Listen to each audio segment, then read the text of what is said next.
মুফতি আমির হামজার আল্লাহর সুন্দর সৃষ্টি দেখার জন্য বলিউডের নায়িকার সৌন্দর্য দেখতে বলেছেন।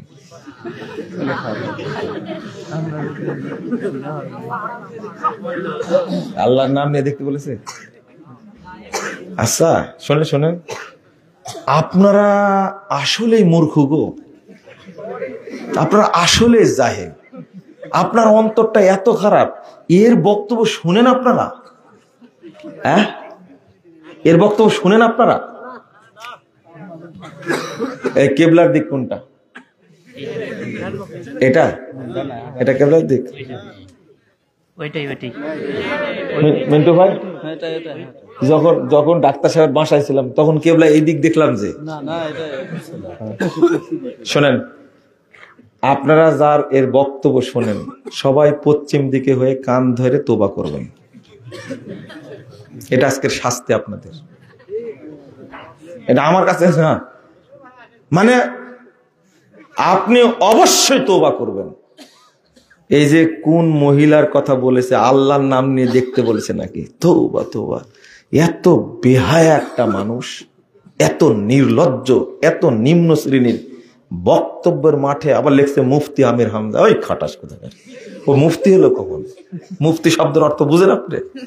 আচ্ছা আমাকে এই প্রশ্নগুলো দেন কেন আপনারা? এই মুফতি বলে আহলে হাদিস না, এরা আহলে খবিশ। শোনো, তুমি ভালো হয়ে যাও, তুমি গজব নাজিল হবে, কিন্তু গজব বুঝো না। আমাদের অর্থ অস্ত্র জনক কিছুই নাই, তবে আল্লাহ আছে আমাদের, তোমাকে শাস্তা করে ছেড়ে দেবে, সাবধান হয়ে যাও। যেই জালসার মাঠে এসে এই গান বাজনা করে, নোংরামি করে, ঘাট ধরে নামা দিবেন তাকে। পারবেন আপনারা? আপনি তো নিয়ে আসেন টাকা দিয়ে, সব মুনাফিক। জান্নাতে কারা 72টি হুর পাবে? শোনেন শোনেন শোনেন শোনেন, একটা করে তাই বিপদে আছেন আপনি, আর একটার জন্য মুখ খুলতে পেরেছেন কোনোদিন? আপনার ওয়াইফকে জিজ্ঞেস করবেন আজকে, আচ্ছা জান্নাতে যে 72টি দিবে, তুমি তখন কি করে মেনে নিবে? আচ্ছা পুরুষদেরকে এত হুর দিবে কেন জানেন আপনারা? জানেন না তাই না? এটার জিনিস বলে দিই, একটা বিশ্লেষণ বলে দিই। এই দুনিয়াতে পুরুষের খেদমত নারীরা করতে পারেনি, আল্লাহ তার বদলা স্বরূপ 70-72টা দিবে হলো শহীদদেরকে। কাদেরকে? শহীদদেরকে। তবে মুমিনদেরকে আরো বেশি দিতে পারেন, অন্যদেরকে আরো আজমিত কমও দিতে পারেন। আপনার ওয়াইফকে জিজ্ঞেস করবেন, তুমি দুনিয়াতে এখন মেনে নিচ্ছ না, কিন্তু জান্নাতে কেমনে মেনে নেবে? শোনেন, অন্তরে অন্তরে যদি হিংসা থাকে তাহলে জান্নাতে যাওয়া যাবে না। একটা ওয়াজ আপনাকে শিখাই দিলাম, আপনি বললেন। মসজিদের সামনের দেওয়ালে লা ইলাহা ইল্লাল্লাহ মুহাম্মদ রাসূলুল্লাহ লেখা যাবে কি? না, লেখা যাবে না। সিরিয়া 60,000 টাকা।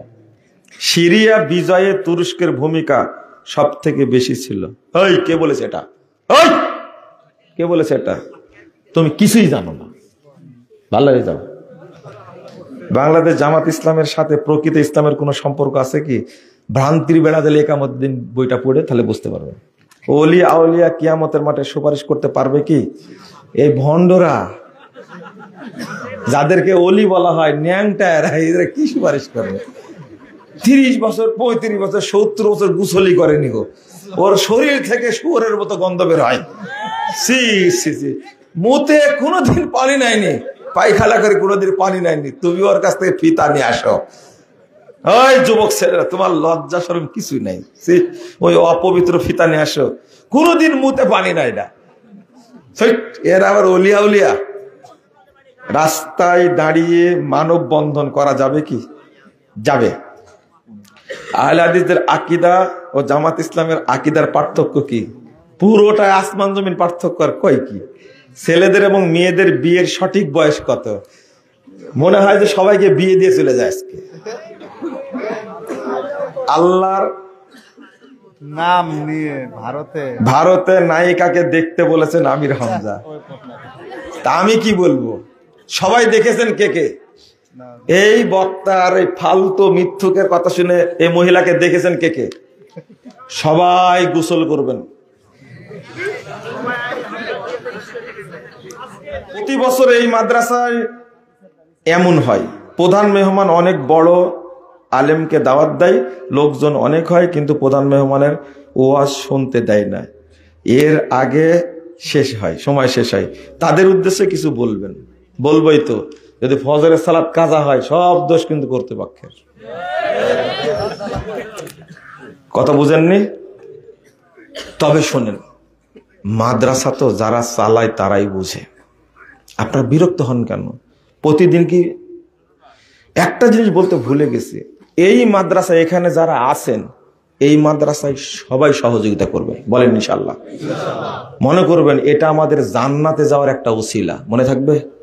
এটা জান্নাতে যাওয়ার ওসিলা, মনে থাকবে ইনশাআল্লাহ।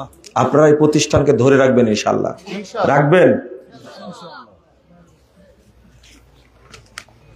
দানের বিনিময়ে যে মাইক দিয়ে মারহাবা মারহাবা নিচ্ছে, এটা কি ঠিক আছে?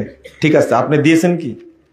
যে প্রশ্ন করেছে তাকে জিজ্ঞেস করছে, আপনি কয় টাকা দিয়েছেন? মারহাবা কেন? সারা রাত যদি দান তুলে আপনাকে বসে থাকতে হবে। আমি বলেছি না, দান তুলছে কার জন্য? আপনার জন্য, আমার জন্য, না মাদ্রাসার জন্য? মাদ্রাসার জন্য। আপনি বিরক্ত হচ্ছেন কেন? বিরক্ত হবেন না। যারা দান দেয় তারা মনে করে আরেকটু ফজিলত বলুক, আরেকটু ফজিলত বলুক, আরেকটু ফজিলত বলুক। আমার বক্তব্য শুনেছেন, দানের ফজিলতের বক্তব্য শুনেছেন আপনি? খালি একবার শুনে দেখেন, আপনি শুনবেন। পোশাকের ক্ষেত্রে কি কোনো বিধান আছে? সুন্নাতে পোশাক আছে কি? বিধান আছে, বিধানের মূলনীতি আছে। পোশাকের ধরন ইসলাম বলে দেয়নি। বেনামাজি মেয়েকে বিয়ে করা যাবে কি? কখনোই যাবে না। আর মেয়ে বউ যদি বেনামাজি হয়, কালকে তালাক দিয়ে দেবেন। কথা বুঝতে পারেন না? বেনামাজিকে কোনোদিন মুসলিম মনে করবেন না। আরে যারা শুধু রমজানে নামাজ পড়ে, রোজা করে, তারাই মুসলমান না? মেয়ের আকীদা ও মানহাজ যদি সহি না হয়, তাহলে তাকে বিয়ে করা যাবে কি? নরমাল যদি হয় বিয়ে করা যাবে, কিন্তু একটা কুফরি আকীদা দেখে বিয়ে করা যাবে না। বেনামাজির জানাজা পড়া যাবে কি? আবার জানাজা, ওর গোসলই নাই, ওর কাফনই নাই, ওর জন্য কবরই খোঁড়া যাবে না। আমি একটা মেয়েকে ভালোবাসি, কিন্তু ওই মেয়ে আমাকে পছন্দ করে না, তাহলে আমি কি করব? ওই পাগলা মসজিদে যেও। তুই পুরুষ মানুষ, আজকে পুরুষ মানুষের ইজ্জত নষ্ট করলে। আজকে তুমি ভালোবাসো, মেয়ে তোমাকে ভালোবাসো না, এর চেয়ে পুরুষের কসুর গাছের সাথে গলায় ধরে দেওয়া উচিত। সি সি সি সি, ইজ্জত নষ্ট করলে তবে তোমার উচিত ওই মেয়েকে বিয়ে করা। যদি তার সাথে কথা বলে থাকো অন্য পুরুষের সাথে, তার বিয়ে করা হারাম, তোমার অন্য মেয়েকে বিয়ে করা হারাম। ওর সাথে প্রেম করেছো, ওকেই বিয়ে করতে হবে তোমাকে। এই দোয়া পড়েন, দোয়া পড়েন। আরো আছে? ও দান।